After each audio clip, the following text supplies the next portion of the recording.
Vamos lá, vamos falar desse jogo de quarta. O Fluminense sofreu um empate amargo, né? Um gol ali no último lance do jogo, né, cara? É difícil não ficar puto. E assim, é natural, né, cara? E perceptível que os diagnósticos, as opiniões sobre esse jogo, né, da torcida de uma maneira geral, elas são muito mais negativas do que seriam em caso de vitória, né? E como eu disse, é compreensível, né? A gente toma, um golpe muito duro, levar um gol ali aos 97 minutos, né, cara? É foda. Mas ao mesmo tempo eu acho que, não dá pra tu ter uma opinião totalmente diferente por causa do último lance do jogo, né, cara? Eu acho que o diagnóstico não pode ser tão negativo assim, né? Não que, o Fluminense tenha jogado pra caralho e se vencesse eu ia estar aqui, que grande jogo do Fluminense, né? Não, longe disso, esse não fez um grande jogo, né? Não foi um grande jogo, foi um jogo emocionante, mas não foi um grande jogo tecnicamente, né? Mas ao mesmo tempo eu acho que, se tivesse que ter um vencedor, esse vencedor teria que ser o Fluminense, né? Eu não acho que, o empate não seja um resultado condizente com o que foi o jogo. Mas eu acho que para ser um resultado condizente com o que foi o jogo também, se tivesse um vencedor, este teria que ser o Fluminense. Porque, cara, a gente criou, né? O Fluminense criou bastante. A gente fez 2 gols e, no primeiro tempo mesmo, teve 2 chances ali do Canóbio que era para ter guardado, né, cara? Em 2 boas participações do Lúcio Acosta, né? De novo se destacando, de novo sendo jogador ali que, a partir dele, né, as coisas acontecem pro Fluminense. Nosso primeiro gol, ele conseguiu ter uma participação decisiva sem tocar na bola, né? Com um corta-luz. Jogador realmente de muito talento. A bola que ele dá pro Canóbio no primeiro tempo, o Canóbio está na trave, é sacanagem a enfiada de bola que ele dá, né, cara? Mas é isso. O Fluminense até que cria, mas acaba dando mole no final. Uma arbitragem muito desastrosa, né, cara? Porque assim, você pegar um lance como o pênalti pra gente, em que claramente foi pênalti e claramente não teve a falta ali no início do lance. E aí a marcação final é pênalti do VAR e você imagina, né?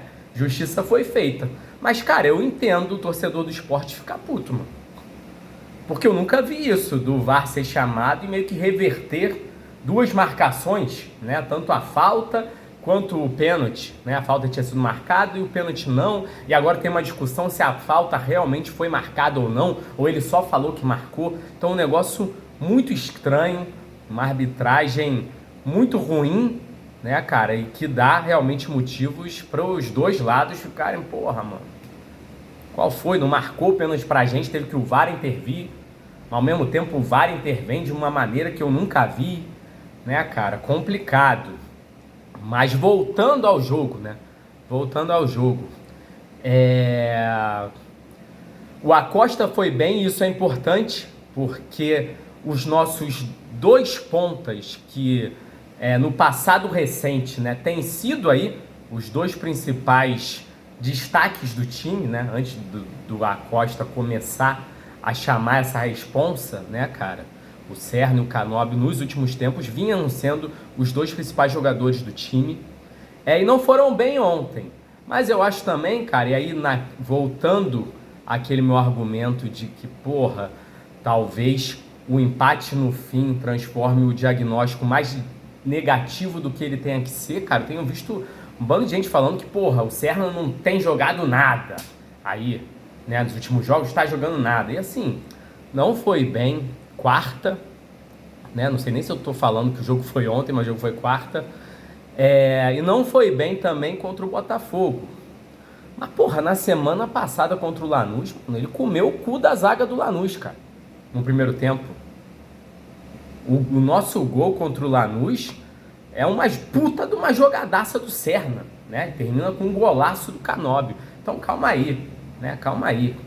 Eu acho muito cedo assim para começar a fazer críticas dessa forma para um jogador que, porra, tem sido essencial e merecidamente foi convocado agora para a seleção colombiana, né, cara? E mesmo não tendo jogado bem na quarta, ele dá assistência pro gol do Lúcio Acosta, né? E ainda tem o gol anulado lá o gol anulado ali foi do Cano?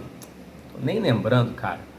Mas enfim, no gol anulado, o Canóbio, que também não foi bem, dá um belo drible ali no início do lance, né, cara? A gente recupera a bola, o Martinelli dá um bom lançamento. Outro jogo bom do Martinelli, que tá num momento muito consistente, né, cara? Mas o Martinelli lança, o Canóbio dá um belo drible, cruza e tal, a bola sobra pro Serna, que, porra, faz mó jogadaça e cruza ali, e aí o Cano chuta, né?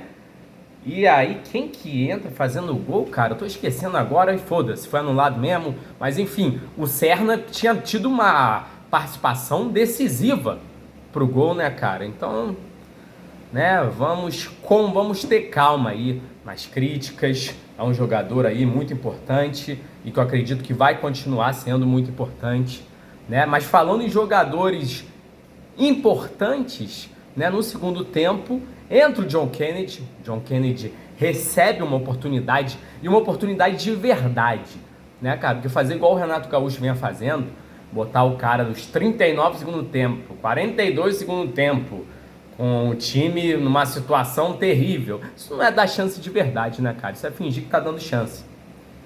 E, porra, um ponto muito positivo do jogo de ontem foi que, né, você vê que há uma disposição do Zubeldia de realmente dar uma oportunidade pro John Kennedy. E o John Kennedy aproveitou a oportunidade, entrou muito bem. Entrou muito bem de novo. Vi um bando de corneta aí falando que tava gordo por causa de uma imagem, de um print ali, na hora que ele ia bater o pênalti. Né? O que é importante, uma porra de um print ou ele ter entrado muito bem? Indo pra cima, arrumando lances de ataque, né? Primeiro lance dele, ele vai pra cima da defesa, consegue um bom cruzamento, chama a responsabilidade para bater o pênalti, consegue finalizações. Tem um lance ali que o Lima, que também entrou bem, aliás, diga-se de passagem, faz uma baita de uma jogada ali na linha de fundo, John Kennedy dá uma boa finalização. Então, assim, vai ser muito importante se esse jogador conseguir recuperar a confiança, porque aquilo é uma posição que a gente está precisando, né? Uns tempos atrás eu até fiz um vídeo falando que, para mim, com Everaldo Cano e John Kennedy, a gente poderia ter até uma posição ali de centroavante em que os três juntos poderiam dar conta do recado. Só que assim, nos últimos tempos a gente não tinha o John Kennedy, né, cara? E aquilo, o Cano consegue fazer seus gols, mas, porra, não consegue ajudar muito ao longo do jogo. O Everaldo às vezes até ajuda, mas não consegue ser decisivo. Então, porra, se o John Kennedy consegue ganhar confiança e jogar o que a gente sabe que ele pode, ou mesmo perto disso, né, cara, já vai ser uma coisa importante para esses momentos decisivos da temporada, né, cara? Eu acho que isso foi uma coisa bem positiva em meio a um resultado ruim, né, cara? A gente empata, mesmo que fora de casa, com um lanterninha isolado, né, cara? Um time que tá lutando aí por vaga na Libertadores tem que ganhar um jogo desse. A gente, no último lance, deixa escapar o jogo, que não é, de novo, não foi um grande jogo do Fluminense, mas também não achei que foi nenhum desastre, e eu achei, de novo, né, se tivesse que ter um vencedor, esse vencedor deveria ser o Fluminense, né? Mas é isso, amanhã a gente tem um jogo contra o Galo no Maracanã. Vamos ver se o Fluminense consegue a vitória para manter ali essa disputa, se manter cada vez mais vivo na disputa por uma vaga ali direta pelo Campeonato Brasileiro, na Libertadores, né? Lógico que, porra, o objetivo da temporada, no fim das contas, vai ser o título da Copa do Brasil, mas isso ainda tá longe, então o foco é no Campeonato Brasileiro. Saudações tricolores, grande abraço.